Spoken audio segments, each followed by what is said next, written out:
This is Mogobe Nuggets of Wisdom podcast. We infuse, we energize, we inspire, and we empower entrepreneurs and entrepreneurs of all stripes in BW and beyond.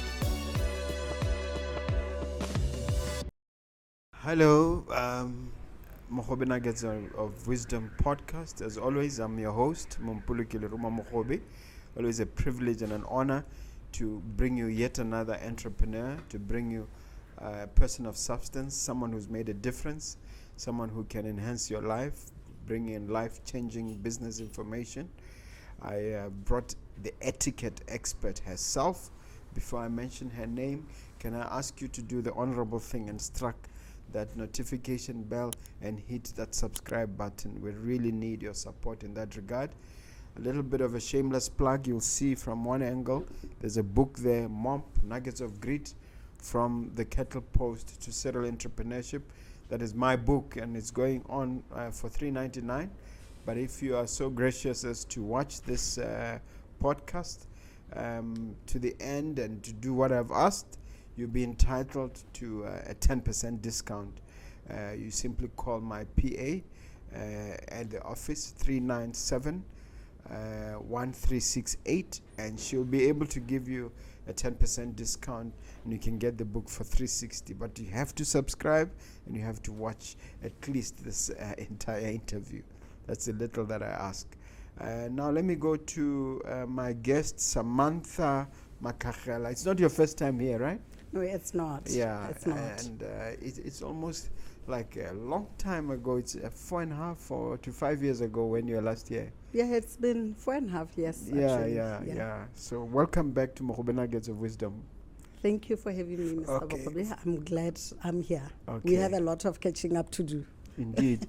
For those who may not have had the privilege of meeting you or watching the video, can you give us a short introduction? My name is Samantha Matlhagela. I'm an etiquette expert.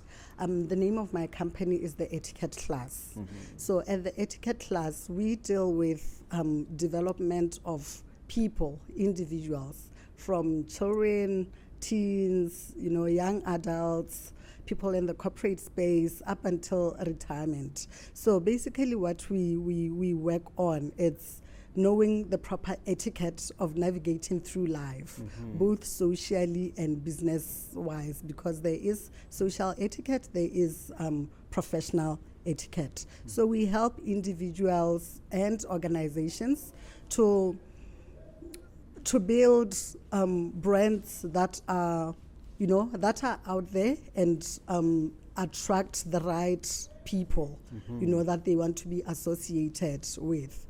As for individuals, we have different courses that we offer, as well as different courses for organizations. Okay. So you can come to us as an individual to say, you know what, I want to improve on my confidence, I want to improve on my networking skills, As a company, you can say, I have a group of employees. This is the brand that we want to portray. May you help us in terms of, how do we dress to represent our brand? How do we behave? Because there are different cultures in different organizations. So I just help organizations to figure out who they are and how they want to be seen by the public in terms of how their employees, behave and represent the brand. Okay. And the company, where is it operating and what does it do? My office is at House of Jaws, plot 8519 in Broadhurst. Yes. But let's just define what etiquette. Someone has said etiquette is a bridge between the internal and the external side. One's exterior and one's interior. Can you just develop that? Do you agree with that definition, and can you develop it a bit more? Yes, I do agree with it. Let me start by saying etiquette in simple terms is the unwritten rules of behavior and mannerisms that are expected from us as people. And one may ask, how are we supposed to know them if they're not written?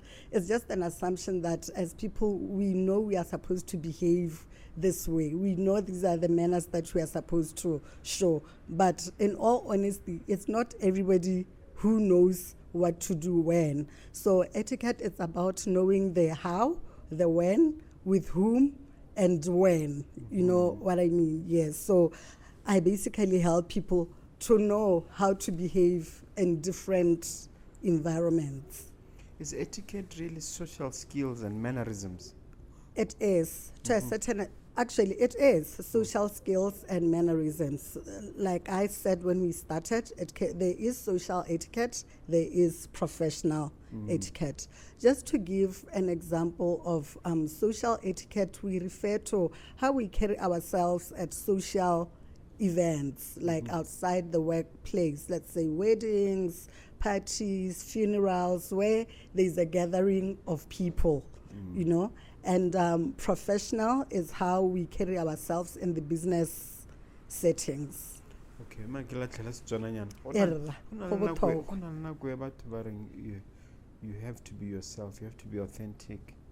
And high Lord, your authentic self is just the way you want to be. Is there need now to rebuild yourself in terms of now adopting etiquette? I agree with the fact that all of us, we have to be ourselves. We have to be authentic. And that's the number one rule.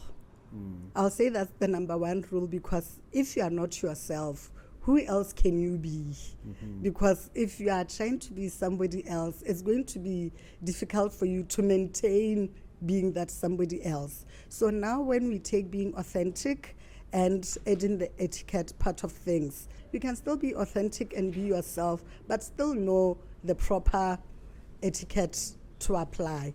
Kana being yourself, onna wena hela, but it's you are self-aware, and being self-aware means you also have to be able to be aware of the environment you are in and aware of the people around you, and that is now where the etiquette part comes up. You are aware of yourself, and in being aware of yourself, now you need to know when I ya ka o wena yalo o tsa batho ba bangwe jang ebile environment ye o le mo go yone e gore a ere o itshware jang. So is it about self-introspection and coming up with a systems of behaviors for yourself or for the society, given what the kind of person you want to become? Both for yourself and the society, because it starts with oneself. In my individual classes, the first module, or what we always teach, is who are you? Motho le ngwena hela re tsa maemo a ga gore a beela hale re tsa gore o rra go semamma re go beela hale re tsa gore o mosadi kana o monna ga semamang ha di etse o tsothere di beela ha thoko wena o mang gore it starts there, because it's important for one to know themselves ka gore ha o ikitse gore hey wena mme ka re o pelwana o tinega ka speed, or you don't have patience, or even when you get in a certain environment, you are aware and you will try and avoid certain environments, certain people, they will trigger that thing. So etiquette really helps you to balance things out, to know how to read the room.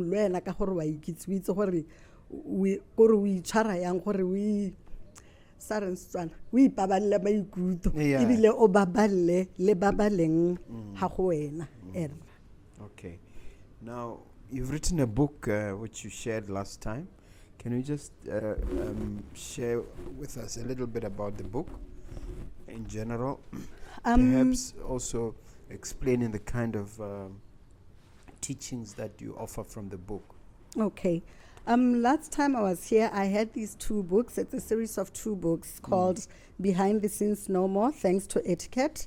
There's book 1, which is Navigating the Career Maze, and book 2, The Social Experience. So book 1, Navigating the Career Maze, it helps us to navigate our careers, you know, how se tso bereka in the workplace. Show them the cover there, yeah. How se tso bereka in the workplace, you know, there are a lot of things tse di diragalang mo ditirong. Just starting with ya ka ne ke bua your identity. Kana once you get to the workplace, one, you need to know yourself. You need to know why you are there. Okay, I know we are all there to pay bills, but at the same time, what is your bigger picture? What do you want to achieve? So once you know yourselves, even when you step in the workplace, you know exactly what you are going to have to find ways to navigate your way either to the top or to get whatever that you want to get. So navigating the career maze talks about your relationships at work, your identity at work, your capabilities, how you deal with other people. I'll just read out not the whole book, but the table of content. There is proper poised and polished, which talks about your image, your first impression, your attitude, your confidence. We know what you need to be confident enough to, to stand and make a presentation. You need to present yourself in such a way that when people are looking at you, then there is putting your best foot forward. Putting your best foot forward, knowing what to do, taking care of your work, always being this is not something prepared. that you only wrote about, you also teach. Yes. And how do you then teach it? Is it in the form of workshops, or how do you do it? Yes, it's in the form of workshops. I can say for individuals, I have a course called the Polished Professional.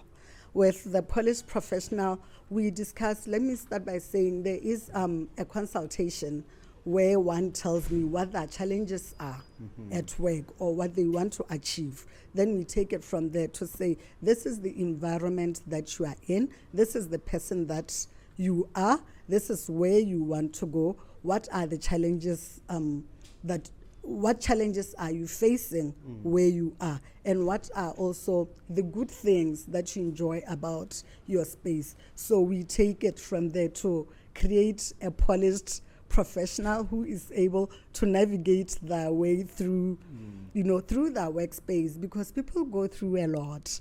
Having been in corporate myself before, I know the challenges that are there. So this book really... So how long does it cost? The workshop? The Polished Professional, it's 1.5. How long does it take? How long does it take? A month and a half. Yes. Okay. It's a 6 weeks course. So we meet every week, and the assignments given, the discussions, until we feel that we are at a place where I can now let you fly. And then the second book, how does it differ from the first? The second book, The Social Experience. The Social Experience talks about all things social. Now we get to your dining etiquette, how attendile di party manyalo. We get to your travel etiquette. We do travel for holidays, vacations, workshops in other countries. We talk about social media, how you use your social media to your advantage, and really just how to take care of your guests if you are a host, and also just being a good host. Ha batho ba go etetse, ha o biditse batho re ta le itumelele nna o ba tshwara yang, ba tswa go ba itumetse lwena, how le yo molalediwa, being a gracious guest. What does it mean? Because these are things telling gore re ditsa motho. May they actually say a lot about the people that we are. Hote party like at 10 p.m. It's 11:30. People are still there. What are they still doing? And so such things. So you find that etiquette is really about creating that individual who knows what to do, when and how, and it always leaves a good impression. That is why or they always find opportunities. Why? Because they have perfected the art of proper I've heard of etiquette. an expression how someone is a social butterfly. What is a social butterfly from an etiquette standpoint? For me, I can say being a social butterfly can come in different forms. Social butterflies, I would say, are people who are always out there, at social events, mingling, with other people, being the life of the parties.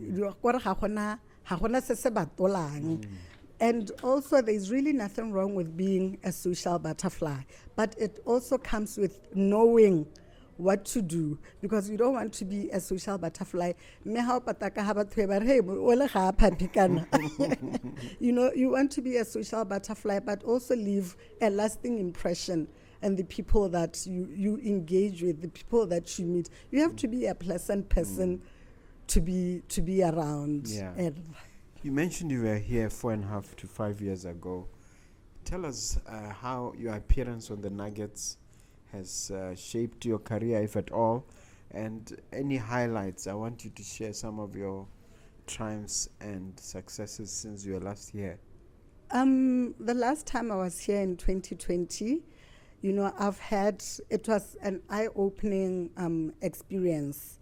Just being here, sharing what I do. You know, the people at home or at work listening to me, I got a lot of calls, people inquiring about what is this etiquette thing that you are talking about? How can it be helpful? You know, do I need it? Is it for a certain class of people? Or, you know, so being here has given me one exposure. I've met a lot of different people who have been here before and those who have not. And it has also given me confidence in what I am doing. Because, you know, when we talk about etiquette and protocol, which are the two things that, you know, my company deals more with, I can say it's still a new concept, or people are still trying to get to understand what etiquette wa re bua ka ga eng o batla gore re nne ka bo mama sedinyana re tshware dikopiana re ja ka thipae ka forokoe, you know. So it has given me a chance to talk about something that I am passionate about, and also something that we need as a society, because etiquette is not for a certain class, but it's for everyone. Go re nkare ka Setswana ke botho ke tlotlo ke lerato. And having said that, it's been 4 years now, and out of that, this was born. What is that? It's a journal or a notebook, because I realized that while people read these books, some will read, some will not read. I decided, okay, since they don't have enough time to read, now let me give them something to write on, because I believe don't they have exercise books to write on? The difference is that you can go and buy an exercise book. But for me, this being personalized, it's written Botolorato Tlotlo equals etiquette. It's a lifestyle. It's a notebook that you can just throw in your handbag or your briefcase, or just have it by your desk to remind you of the boto, of the lorato, of the tlotlo, to remind you that you need to, you know, build yourself and also extend these three things to the next person. You are saying, why can't they just use any notebook? We see people buying notebooks or journals by other, let's say your Joyce Meyer, your Joel Austin, John Maxwell. Why can't they buy one by Samantha Matlhagela? Yeah. Let's bring it home. Makes sense. It makes sense. So I have this in a small size, and also an A5. Do you have one, the bigger size? one? No, it's not. No, it's a different one, but I can have it in this size and this size. That one I noticed is written the golden years. What does that mean? It's living the golden years, your life journal. At the Etiquette Class, like Lerumo, we deal with building individuals from bunyane bana huiteleng baholo. So this one, the journal, you're living the golden years. We know what after 60 or after retirement, rare people are living the golden years. So for me, it's also to say to baholo barona, retirement is not the end of life. It's actually the beginning of new adventures. So I also created this journal for them, and I hosted an event on the 1st of May, which was also themed Living the Golden Years. It was for the retired and those who are about to retire, just to remind them that life does not end at retirement. Let's continue to write down our dreams. Let's continue with the new adventures. Let's embrace retirement. After spending all your life because you can still use your expertise. Why not, Continue use working that for yourself. Working for yourself. If you're a teacher, why not volunteer to advise or become a teacher assistant or something in one of the schools? There's just so much that retirees can do. So I don't want to leave anyone behind. So these ones for our moms, our dads, our aunts, and also in the 4 years that we've been apart, there has been this one too, Maya's Magic Manners. It's more like etiquette for kids. I wrote this one with my daughter. At the time she was 7, now she's 9 years old. I'm just also starting from bana go ba ruta maitseo botho starting with embracing different cultures. It's a coloring book How as has well. the public responded to these books of yours? The response has been great, I must say, but it can get better.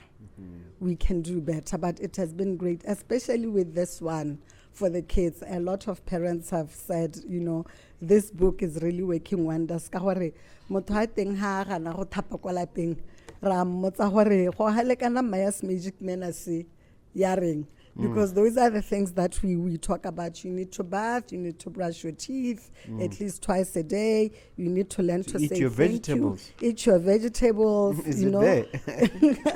I'm sure help. it's there somewhere. Yeah. It's there somewhere. Help clean the house, tidy your room, do your homework on time. Also explain to them why you need time management, because hari ruta bana go tswa bonyenyaneng ba gola ba itse gore go tshwantse gore go diragale jang le ha motho a teng a ka tswa mo tseleng, but sepehela se se simolotsweng motho e santse le ngwana, you will always remember.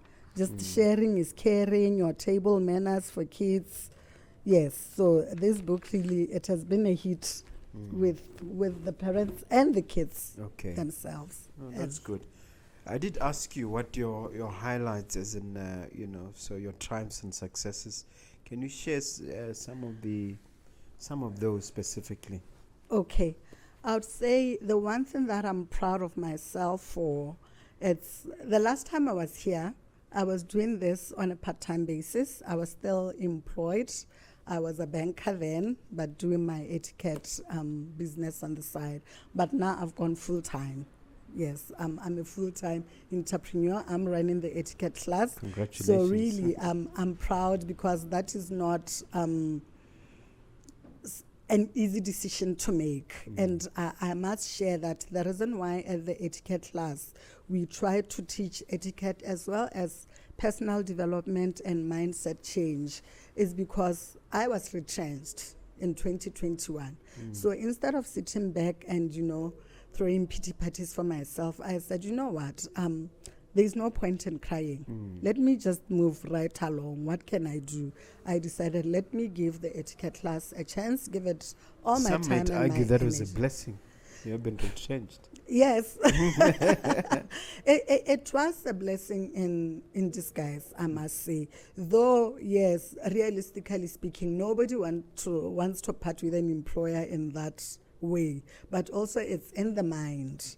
What do you do from there? I decided, let me run with something that can help people and that can help me as well. So it has been, the biggest achievement for me so far. And then the challenges of being an entrepreneur, it's something that I was not 100% ready for. Because firstly, the industry or the space that I'm in, yes, I do training, but I use etiquette as a tool, for personal development, for mindset change. And I'm still struggling to get a lot of people to really understand what etiquette is. But it's interesting in that every day is different. Yeah. Every day is different, and every day when somebody shows the understanding and the appreciation for what I do, it's it's a little celebratory moment. yeah. But the challenges of when you start and you literally have to do almost everything yourself, because you are not yet there yet, and here and there, you know, you need to call in other people to come and help you. But I wouldn't trade it for anything, in all honesty. I wouldn't, more especially, like I'm saying, every day is different. I meet different people every day. I learn new things every day. You know, there is just a whole lot of world out there to explore. What about your workshops? Have you had a number of those? Has any particular one comes to mind that went very well? Yes, I've had an opportunity to work among my other clients. I've had an opportunity to work with central medical stores. You know, I'll pick them because it was interesting in that I had never, while I would like to work with everybody, but I've never felt or thought medical, you know, you deal with, let's say, people who work with medical staff, you know. So I've always been centered around your banks, your insurance companies, service providers. But it was interesting working with central medical stores for me because I had never submitted a proposal to them. But through social media and just following my work, they reached out to me. So I'm mentioning them because that was a wow moment to get a client whom I had never actually gone to say this is what I do. But for them to approach me to say, hopefully you'll go to them every year. That's what I'm hoping for. I've also had a chance to work with. I'm just trying to think of clients who are not your everyday clients. What do we call this? Even if you don't mention names. Names, but corporates. Yes, I've really had a chance to work with interesting clients and different industries for that matter. Because for me, in the process, I learn also about what they do. Yes. You say etiquette is part of EI, meaning emotional intelligence. First, let's define emotional intelligence as it relates to AI. I mean to etiquette, and then help us understand why that is your view. My view is that somebody who is emotionally intelligent, they are aware of their environment, they are aware of their feelings and emotions, they are aware of the different outcomes from different actions that they take. So I'm saying etiquette is more like emotional intelligence. Sometimes you need to ask yourself, why is everybody else quiet? Why are people just nodding their heads? There must be an unspoken something there. So better also, you know, don't say a lot. I'm not saying don't say anything, but just be aware of what is happening around there. That's being emotionally intelligent. Or if somebody says something offending to you, you need to think about your response and the course of action that you want to take first before you actually respond. Because sometimes we respond with our emotions, with our feelings, and we end up saying things that, you know, would get us into trouble more than the other person. So knowing the proper etiquette really guides you on knowing what to do, when and how. What about individuals? Are you able to share a situation where you actually transformed someone or were instrumental in the transformation of someone from position X to position Y through this engagement? Yes. Without necessarily mentioning the person's name. Okay. I actually have a lot of people. And it always makes me smile when I meet most of them. Most of them come to me, you know, asking for help for my services. And what always gets to me is, like I'm saying, when we start, my first question is, who are you, when we take everything and put them aside? And trust me, people do cry when you give them a moment to think about this, because people never really pause and ask themselves about who they really are, what resonates with them, what their personal values are, what their mission in life is, what their visions are. People just live every day, taking whatever that comes. So giving somebody a chance to actually think about who they are. Because once you know who you are, then you start mapping out your life or your action plan based on the things that talk to you. Now you know what to say no to. You know what to say yes to. Even when you attend, let me say, social events or whatever event, now you have an idea of why you are going there. You are not just going there for mingling and, for looking good. Now this is the person that I want to meet. This is what I want to learn. This is what I want to do. So I've been able to help people map out who they are and what they want to achieve out of life. Even those who have had challenges at work, I still get people coming to say, I have this boss that I don't know how to deal with, or I miss on opportunities because of my confidence. Sometimes we need to get to the bottom of why are you not confident? But give me one or two case studies which went well, without mentioning names. Without mentioning names. Like I'm saying, with this one, really, it's very, I don't know which one to pick, but I've had people, I can say, picking two people, one who have come to me to say, you know what, I know I am very good at my work, but I can't seem to progress. One, I can't seem to express myself, whether it's explaining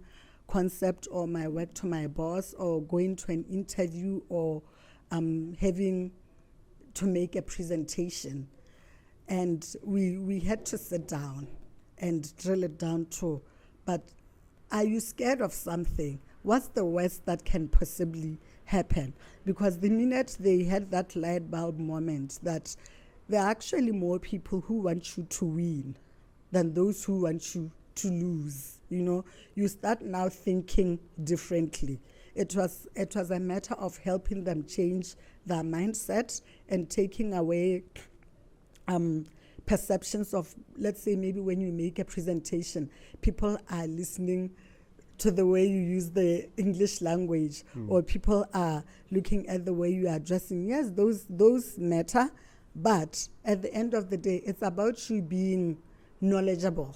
Let's say maybe you are scared to go and make a presentation because you haven't prepared enough, you haven't read enough books. So it was about getting that individual to say, but what do you think your challenges are? What are you scared of? Why are you not able to express yourself?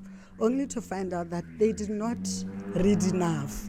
They were having their own perceptions of what people think about them, not necessarily about what they say. So we went on a journey of, these are the books that you need to read, starting with Behind This Is Normal. Read a lot of books that has something to do with your work, just so you have in-depth knowledge of what you're talking about. Because believe you me, People if can you tell. start, If you're superficial, people can tell. can tell. So sometimes we get scared to take up opportunities because we are not prepared enough.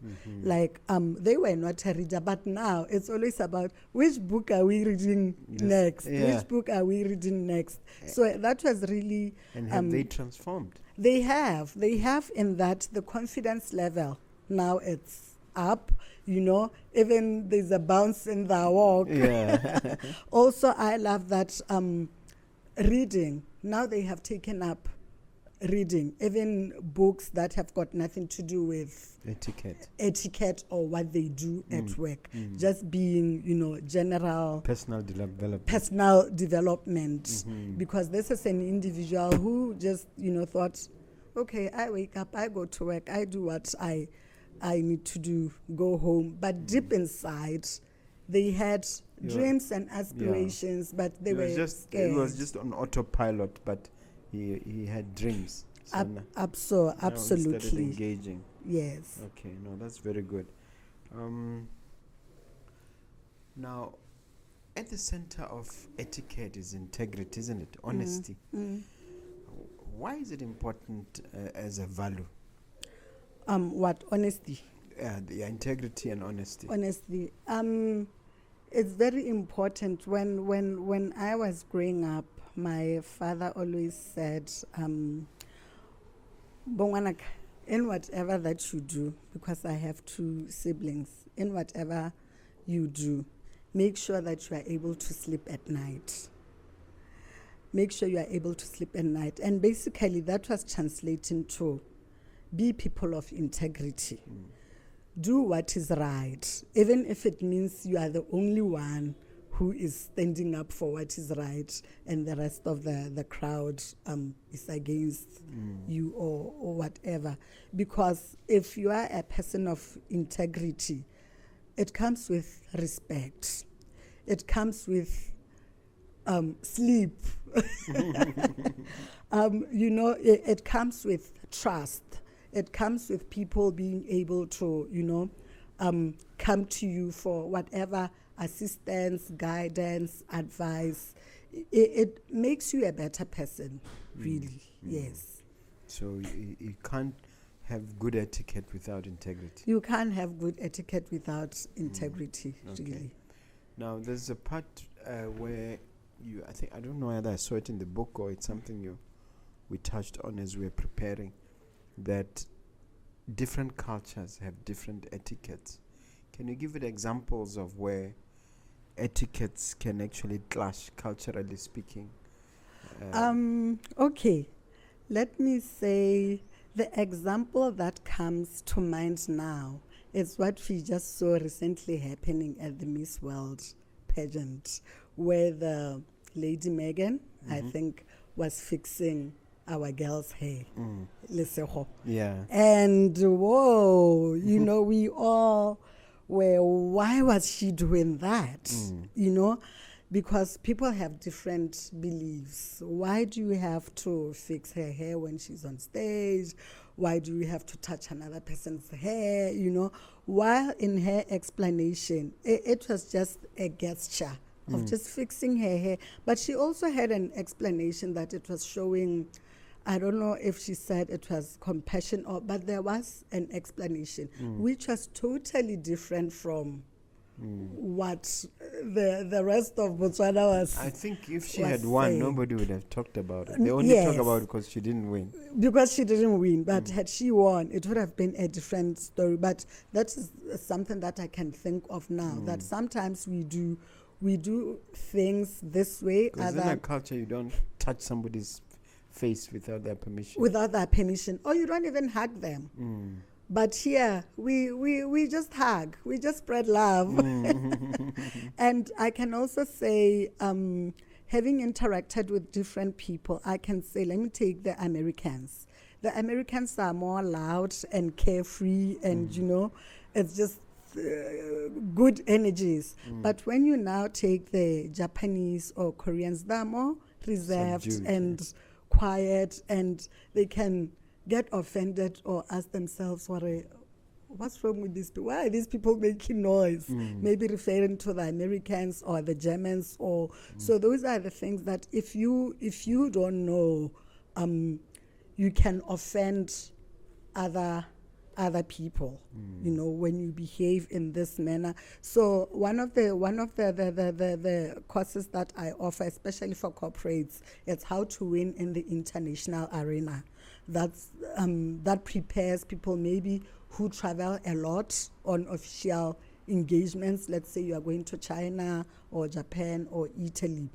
We sit and say, what should you expect when you get there. You know, what is it that you need to take with you? What gifts are appropriate to buy?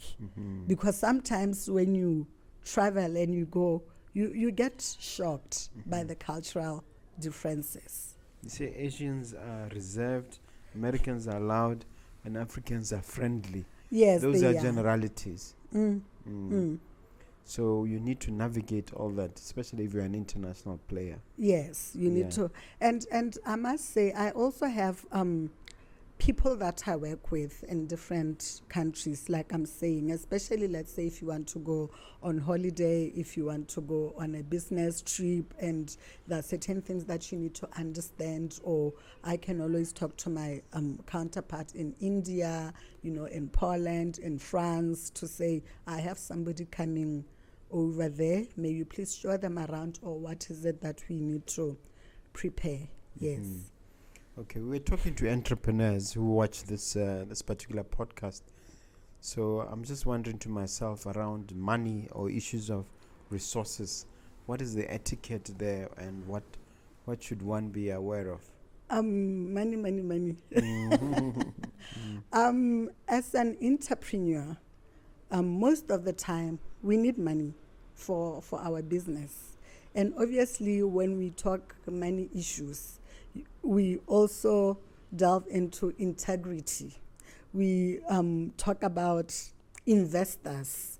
We talk about financiers. We talk about banks. And as an entrepreneur, it's in your best interest to know yourself, to know the nature of your business, to know the people that you want to talk about money with. What are their expectations? And what is your story? Because nobody is going to be giving you that money or talking about money with you when your story is not right, you know.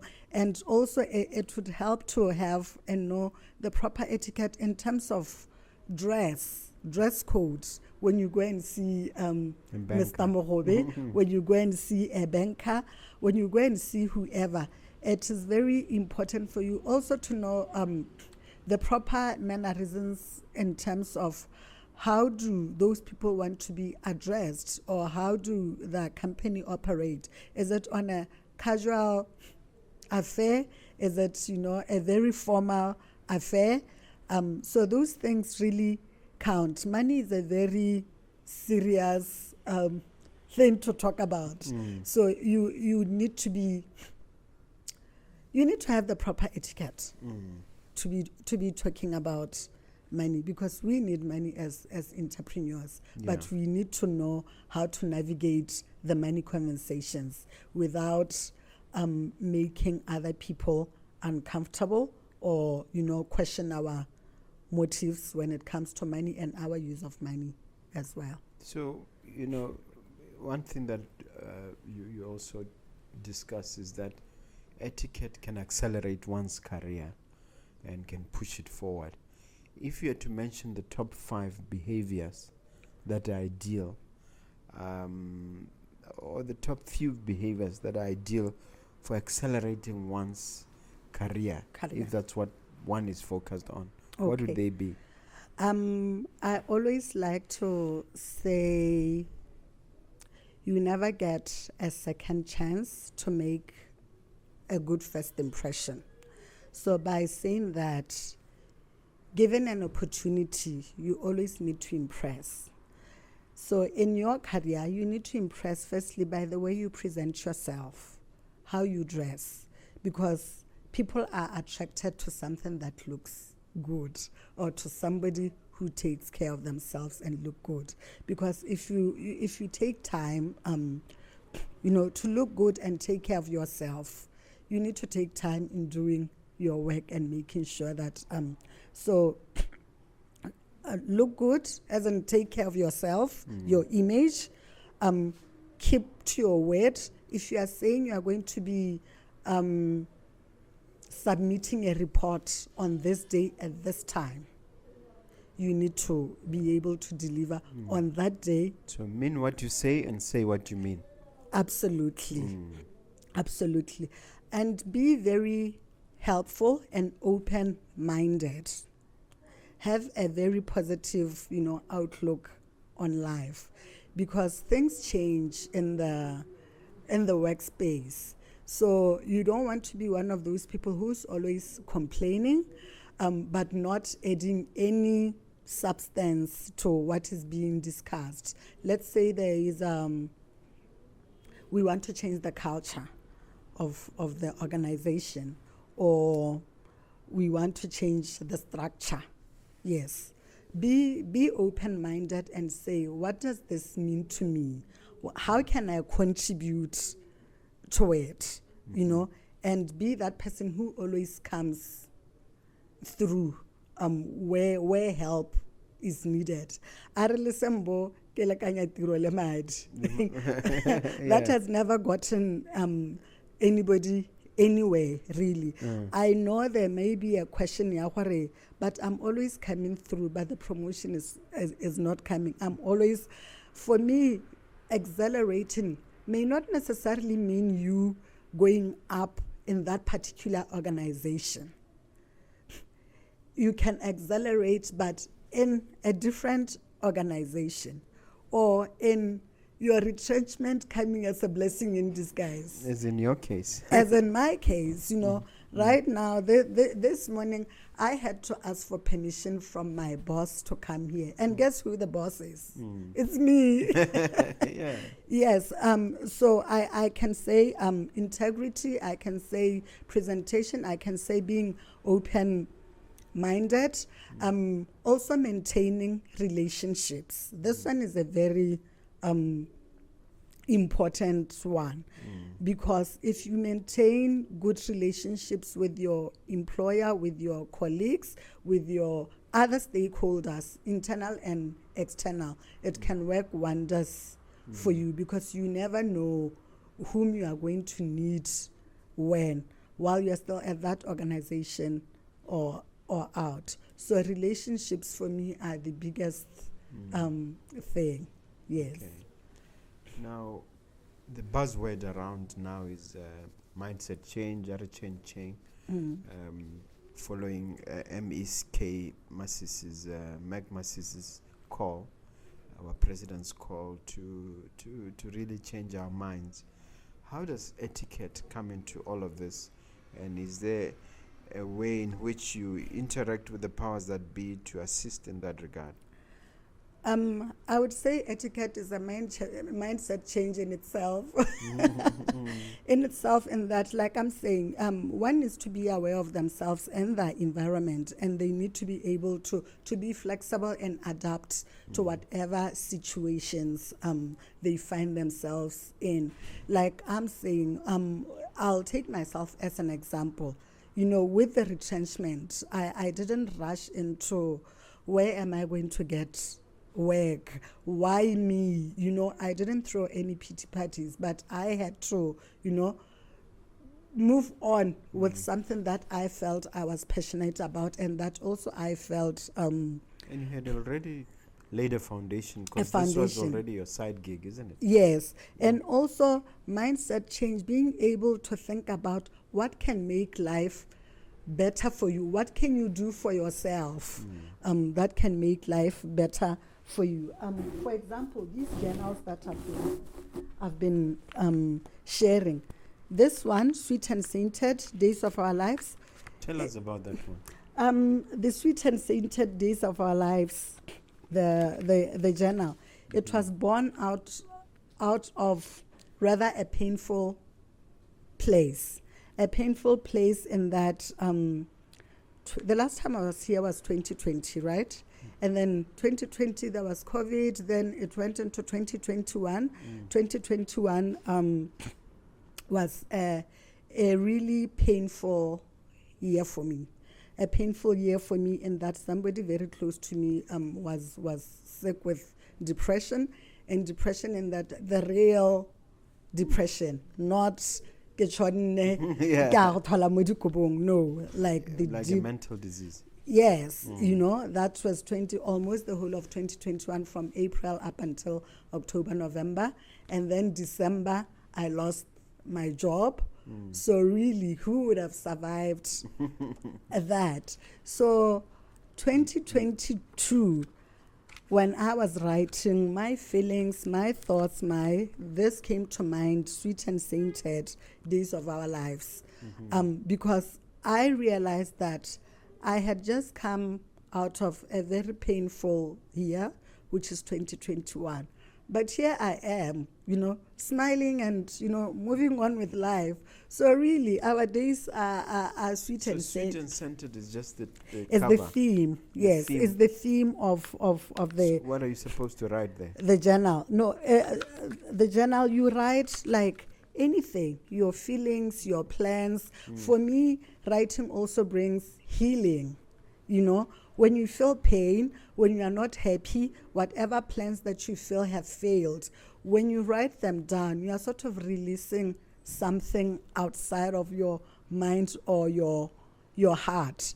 And once you have taken a painful thing from yourself, you feel lighter, and also you are able to think clearly. So the Sweet and Sainted is just a reminder that no matter how difficult things can be, better days are coming. The sun will shine again. So there are little, messages inside. Just Read one as an example, let me. so we can just understand the sort of messages that are there.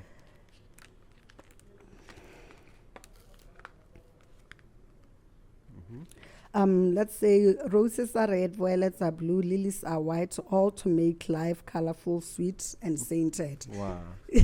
Yeah, That's so where the this, name comes from. yes, Sweet and so sweet. basically it's just short messages to remind us that, we go through a lot in life, different experiences, but at the end of the day, for as long as you're still breathing, anything is So how does that is tie in possible. with mindset change?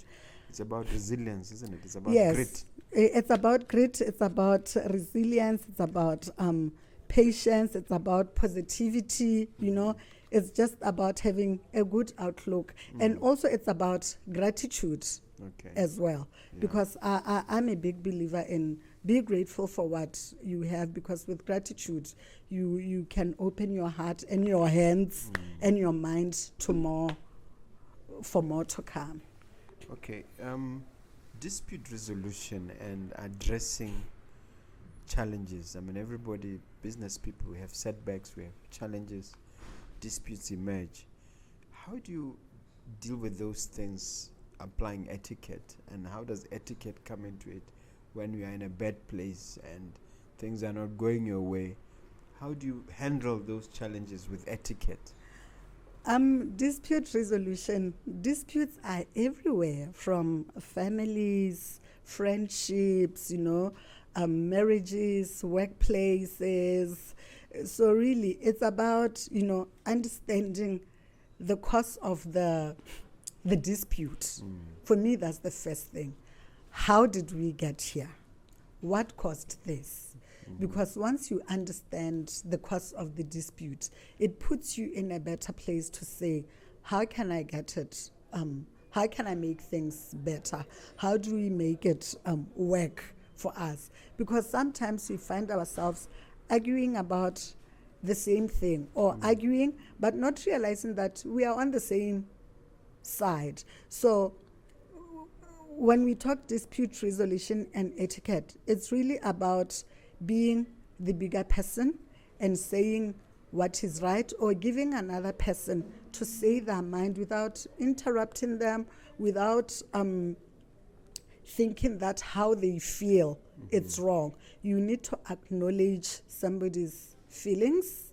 You need to acknowledge their thoughts first and process them.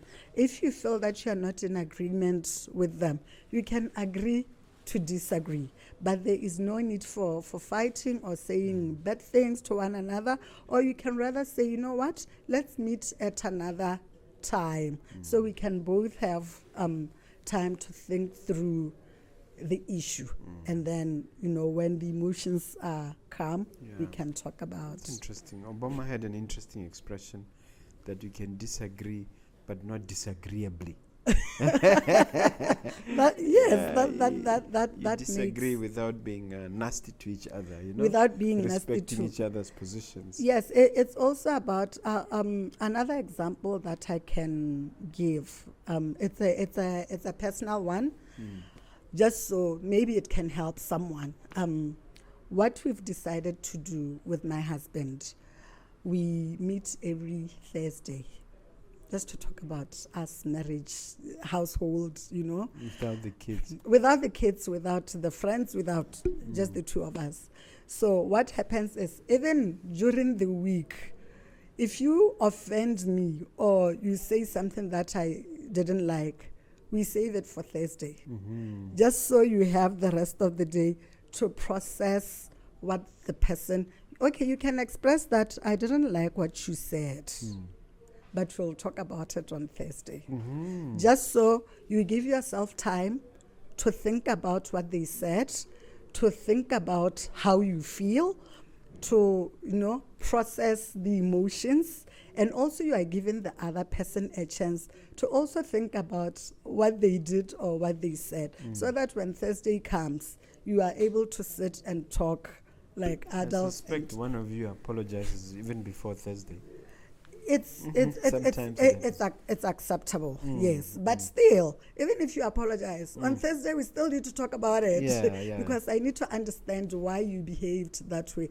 Or just sometimes it's a matter of interpreting things differently. Somebody says this and you perceive it to be and this. Has it worked brilliantly for you? Oh, it has. It has so worked. So you'd recommend it to the other viewers out there? I do. They may not necessarily do it like us, but they can come up with something that can work for them. And it has helped us resolve disputes. Well, that's very interesting. Now, let's talk a little bit about your upbringing. We haven't touched on that in terms of, first of all, what is the biggest influence? Is it your faith? Is it your parents? Let us understand your background in that sense and see how you became the person that you are. That I am. Okay. Samantha was born Samantha Matlhagela before I got married. I'm from Saroe. My dad is from Saroe. My mom is from Makaleng. Yes, so I grew up in Gaborone. I did my primary school at Etiquette Primary School. Then, because both my parents were teachers by profession, we moved around a lot. So all my primary school years at Etiquette Primary School in Gaborone, then Trokweng Community Junior School. That's Form 1, Form 2, Ngakato Community Junior School in Suwa Town. And then back to Trokweng again. Okay. And then senior school, Lidumang, senior school in Gaborone. Then I did my university in Northwest University, Mabato campus. I did a bachelor's degree in human resources and administration. So growing up, I'm a middle child. I have an elder sister, Tsepo, and a younger brother, Linky.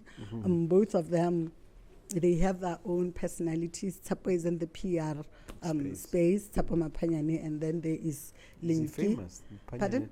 Is that a famous name? Mapanyane, I've heard that name so many times. Whether you choose to say it's famous, I don't know, but because of the nature of that job, Tsapo is in PR. She's the communication manager at Bomade. She has been on TV before, Botswana Television, Radio Botswana. She has worked for MultiChoice. And then I have a younger brother, Linky Mapanyane, who also goes by the stage name Linkster.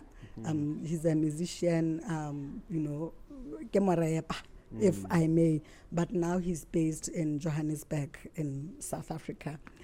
So as the three of us, I've always been the middle child, the quiet one. People knew these two. And the fact that my parents were both teachers, Lehone. So you say it was a middle class upbringing? Yes, it was. I've been influenced a lot by my parents because they started off as teachers, but they've been they've done so many things. They've been in HR, they've been in training. When my dad retired, he was the chairman of MISA, Media Institute of Southern Africa. I think that's why I came across that name. Yes, Mr. Mudisa Mapanyane, and my mom, Victoria Mapanyane. She was also a teacher. She's been a head at LOPSEC. Yes, she has been a head at. She has worked for DPSM. So they've really been supportive of us, following whatever dreams that we wanted to do. We are all different, my siblings and I, but they've given. They know how to handle us. Growing up, I was very quiet and shy, but smart as well. But the fact that I was quiet and shy didn't help, because nobody would have known she's the smart one. And I guess that is where now the behind the scenes normal came, because once you share your background in that book. I think I bought it the last time. Yes, so once you discover who you are and what opportunities are there in the world, there's no time for being quiet and shy. So I had to snap out of it fast. And I discovered my passion for writing, for helping other people. So I decided, you know what, why not follow what truly resonates with me. I've made a lot of friends throughout my growing up. Like I'm saying, my parents initially were teachers, so we've really moved a lot. We've moved, I think, about 14 times. So that's it's me. A very interesting background. That's me in a nutshell. Thank you for sharing that. Often there are hindrances that come up because someone is a woman, or there are challenges in the corporate space for that reason. What do you say to young ladies there who may have been influenced by the cultural sayings like, when we were little, we were told, no, a child should be seen, not heard.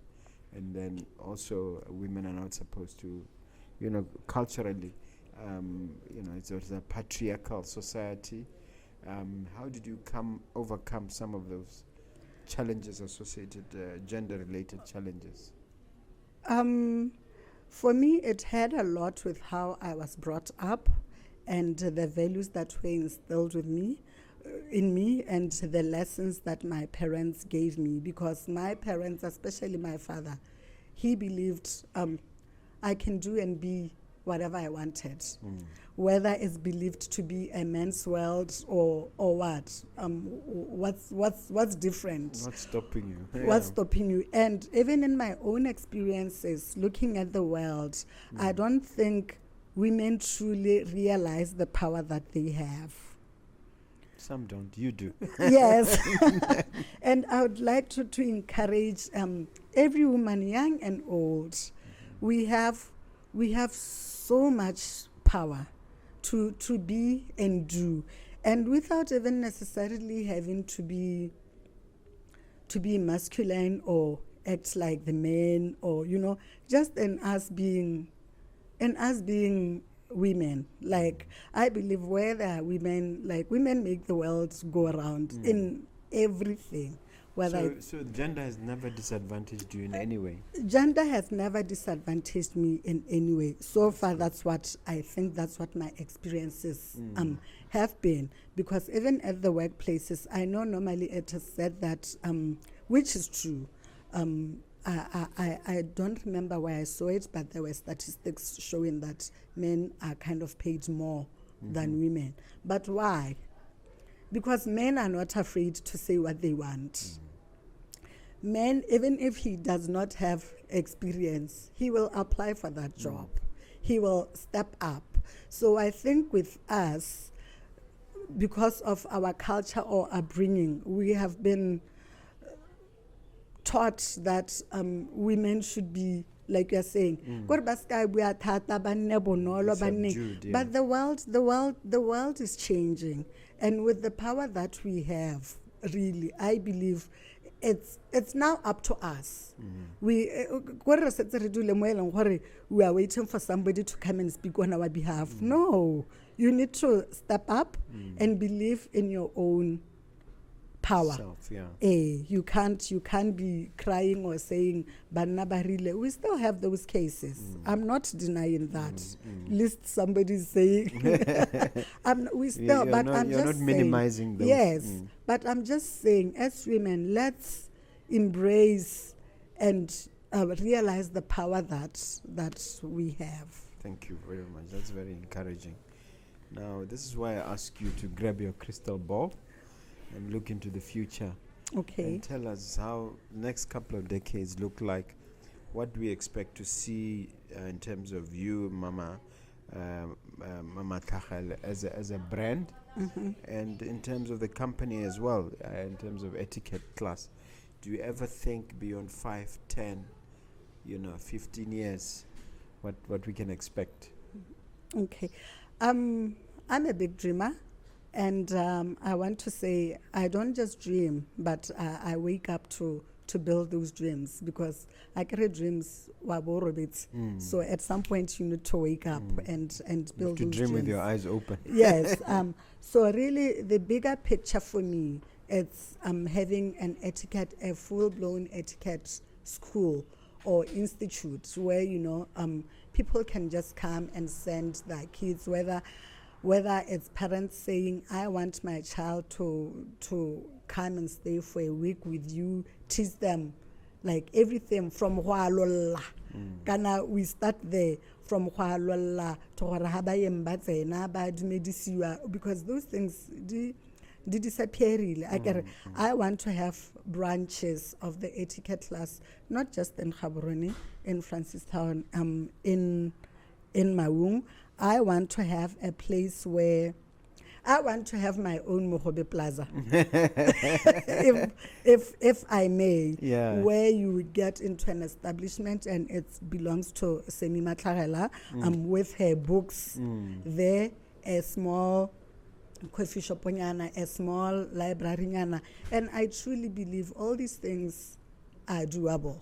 They will not happen overnight, but they will happen. Wow. Yes, I'm sure you'll invite me again in the next 4 years, and we'll be hopefully sooner, maybe 2 years.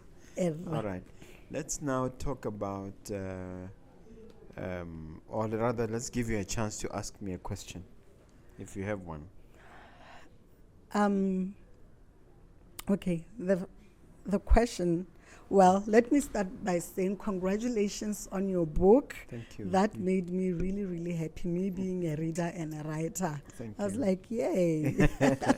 So I'm just interested on how long it took you to write the book, and what really pushed you, or what was the motive behind writing the book?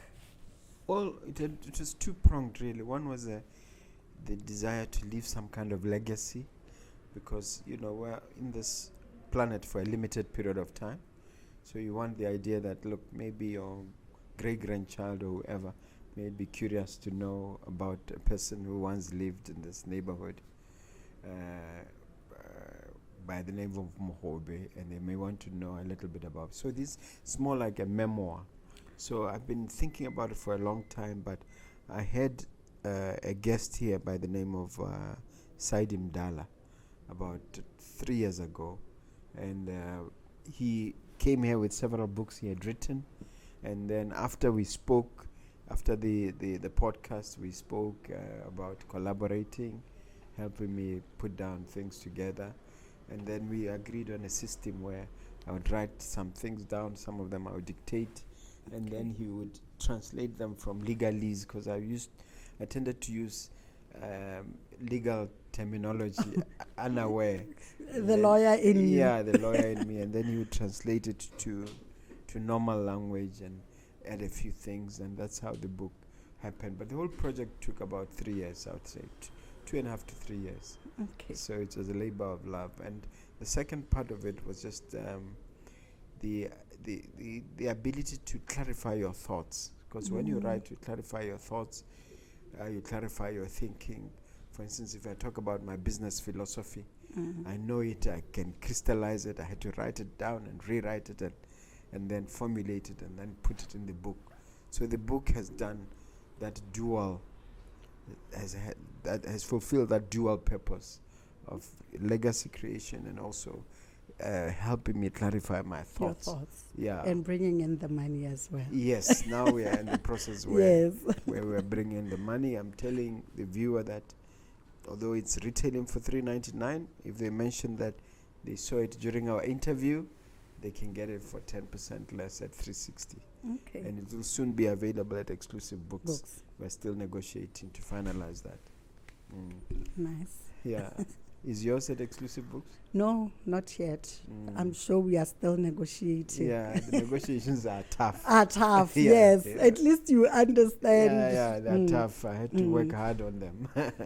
All right. So now look at that camera, Matlhagela, and leave the viewer with one last message. Hopefully encouraging and uplifting message. Okay. What I can say to the viewer is that nobody's coming to save you. Nobody's coming to save you, meaning that you have the power in you to do whatever that you want to do, whatever that you wish to do. All you need to do is to approach the right people that you feel may be of help to you. Believe you me, there are more people who would like to help you and see you win than those who want to see you fail. So don't sleep on those dreams. Don't postpone those projects. Let's work on them and see what comes out of it. It is always a win-win situation, believe me. And good luck with whatever projects that you want to embark on. All right. No, that's cool. Thank you so much. Now, tell them where they can reach you, all the contacts, all the handles, all the physical addresses, everything. Everything. My office is at Broadhurst, plot 8519. The place is called House of Joss, and you can reach me on 72439872. 72439872. I'm on Facebook. I'm on Instagram. Facebook, it's Etiquette with Semi. Instagram is the Etiquette Class. LinkedIn, there is Samantha Matlhagela, and there's also the Etiquette Class. Email address smatlhagela@etiquetteclass.co.bw. And the books as well, they're all available from me. 72439872. Thank you and hope to see you soon. All right. Thank you very much. You've been a wonderful guest. Thank you for having All me, right. Mr. Mogobe. Cheers.